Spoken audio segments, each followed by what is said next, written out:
Hey everybody, it's Matt at Matt's Tennis. Just wanted to go over with you a few things about grips here. Now that we have the summer weather here and it's really humid, especially here in Florida, but everywhere else it's going to be hotter and you're going to sweat more, so you might want to make some changes in your grips to get you through these times. Now, most grips you get on rackets nowadays are like this. This is a Babolat Syntech Pro, and I'm not singling them out, but this is just an example. It's completely smooth, no perforations, not a lot of ways for sweat to get out of there. So it can't just kind of pool up on the surface more and your grip can get slippery in your hand. So if you don't use an overgrip, you might want to get something with some kind of pores in it. Now this is a Caracal X gel. Inside this perforation is a little gel layer to make it more comfortable, but the perforations allow sweat to soak through there and get absorbed underneath and not pool up on top and make your grip slipperier. This is a really good idea if your hands sweat a lot. And also probably the biggest holes you're going to find, this is a Wilson sponge. This has been around for a long time. But you've got really big perforations there. You're going to get a lot of absorption of sweat in that and still get a tacky grip feel if that's what you like. Really something to consider. Grips aren't that expensive, and you should change them a couple of times a year anyway. So please keep an eye on that and make those changes if you need to.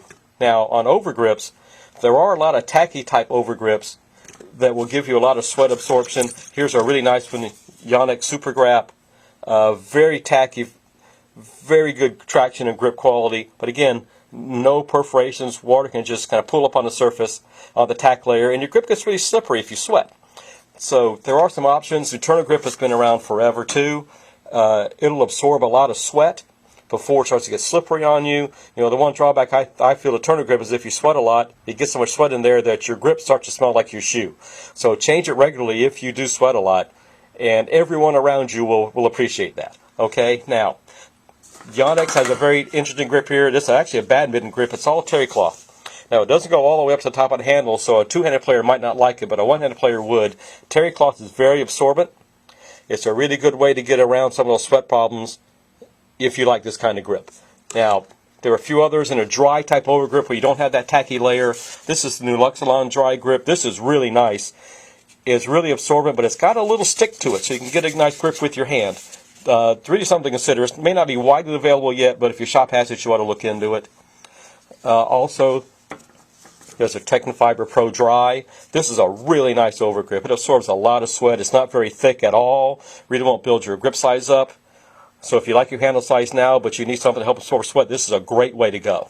Very, very thin, 0.45 millimeters, I recall, so it's not going to build your grip up very much at all.